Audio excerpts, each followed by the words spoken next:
So I am presenting on affirming homes. Affirming homes are necessary for our youth for many reasons, which I will show you later on.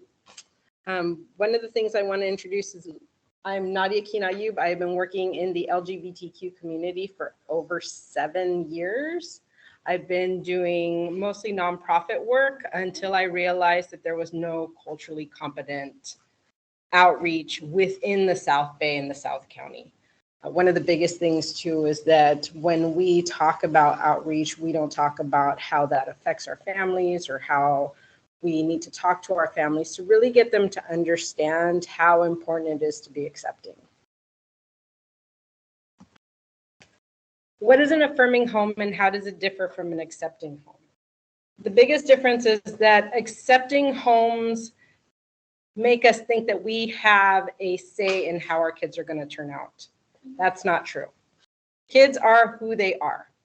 So whether you accept them or not is exactly how they're going to be. What you want to create is an affirming home. An affirming home means that you listen, you acknowledge, and you affirm that you love your child no matter where you stand on a topic. What is LGBTQIA?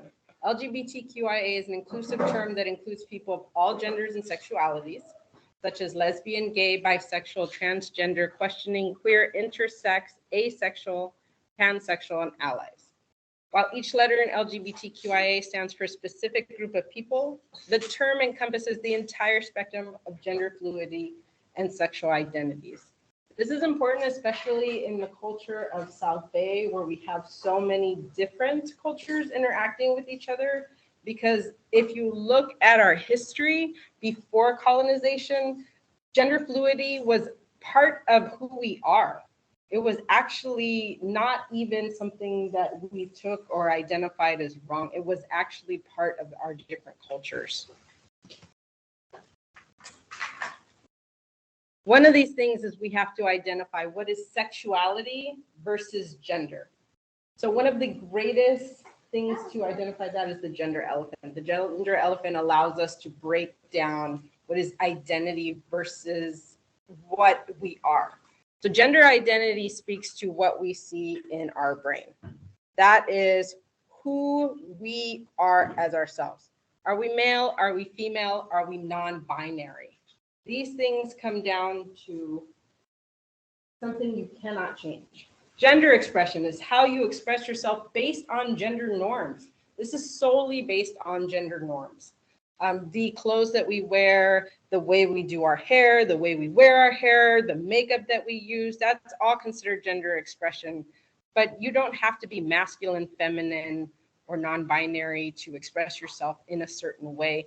And sometimes it doesn't even correlate to your gender identity. Next is sex assigned at birth. That means that when you are born, you are either assigned female or male. But we fail to realize that there are actually many, many different other alternatives that are done, especially if you look in the Dominican Republic. In the Dominican Republic, there's an entire island full of people, of children that were born that were not female or male. Physically attracted to, that goes back to sexuality, not gender. So physically attracted to is, are you attracted to men, women, or other? And then last, emotionally attracted to. That does make a difference when you're looking at things, because emotionally attracted to could be also men, women, and other. And one of the things on the LGBTQIA spectrum is who you are emotionally attracted to.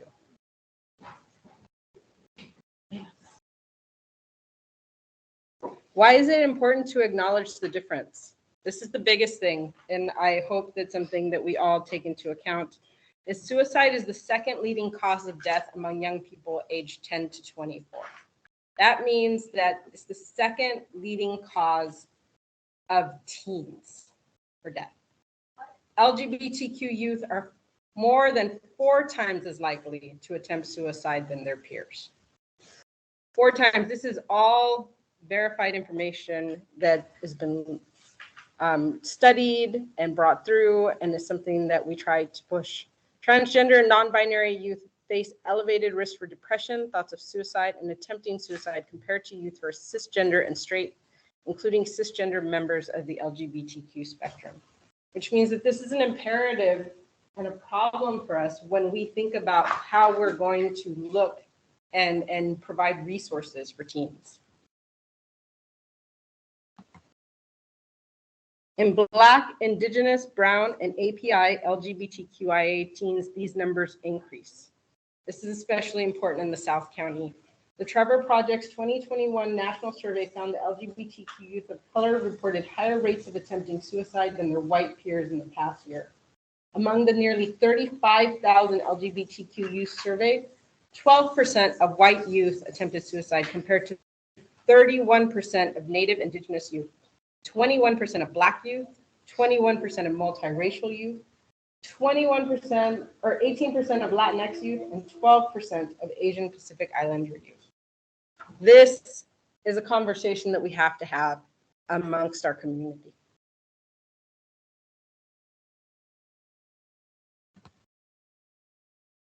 How do we counter that? Having at least one accepting adult can reduce the risk of suicide attempt among LGBTQ young people by 40%.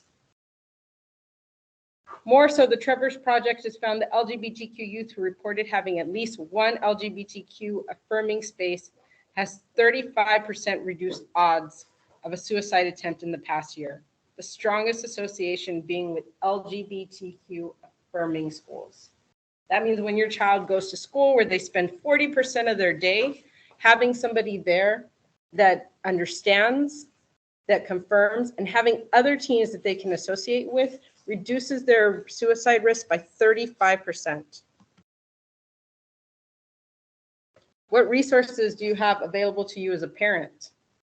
Well, you have PFLAG San Diego County, which does support groups specifically for parents. They're free. You can reach out to them. They're held online. They're held in person. There's Free Mom Hugs California, who have a South Bay chapter or a South County chapter that also does resources and holds support groups. You have Rainbow Spaces, which creates inclusive events for LGBTQ and affirming youth to combat that 35%. You have the South Bay Community Center and OSP, which both provide drop-in centers for teens in the South County. Both of them are there to help children through. GLSEN is especially important, and I'll tell you in just a moment why. And then we have the GEMS Health Clinic. The GEMS Health Clinic is an affirming part of the San Ysidro Health Clinic. So if you need medical resources, they're there for you. So going back to what I said about GLSEN, this is why GLSEN is important. GLSEN helps GSAs. GSAs are groups on high schools and middle schools that reach out and support specifically LGBTQ children. It's stated that in the Trevor Project during their resources, the presence of Gender and Sexuality Alliances has been found to significantly reduce the risk for depression, increase well-being among LGBTQ youth and young adults. Because really, the best support system you can have in place for LGBTQ youth is other LGBTQ and affirming youth.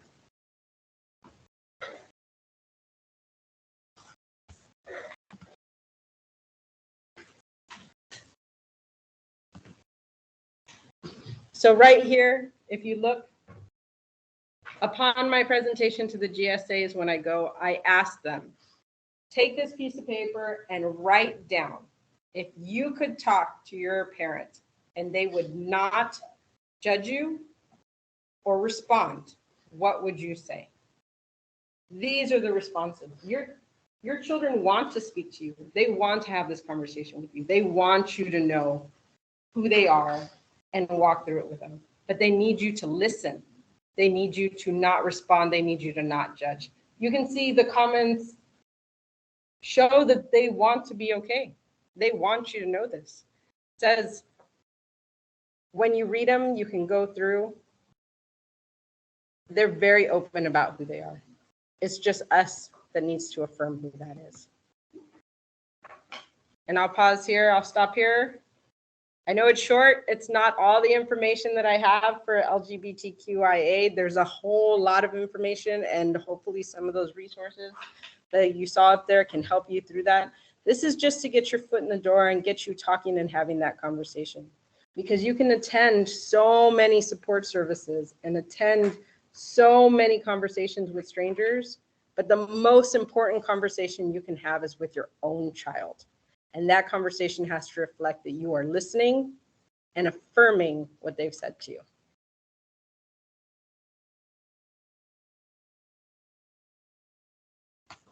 I'm going to stop sharing.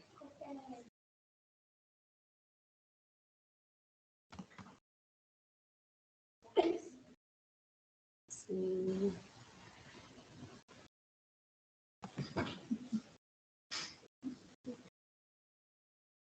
It doesn't show any questions, so we're going. We're going to go ahead and end there. Thank you so much. And again, my name is Nadia Kean-Rainbow. I am with Rainbow Spaces. I can guide you to any resource that you need in the South Bay. Again, it is so important for us to have those resources out here. Our website is www.rainbowspaces.org.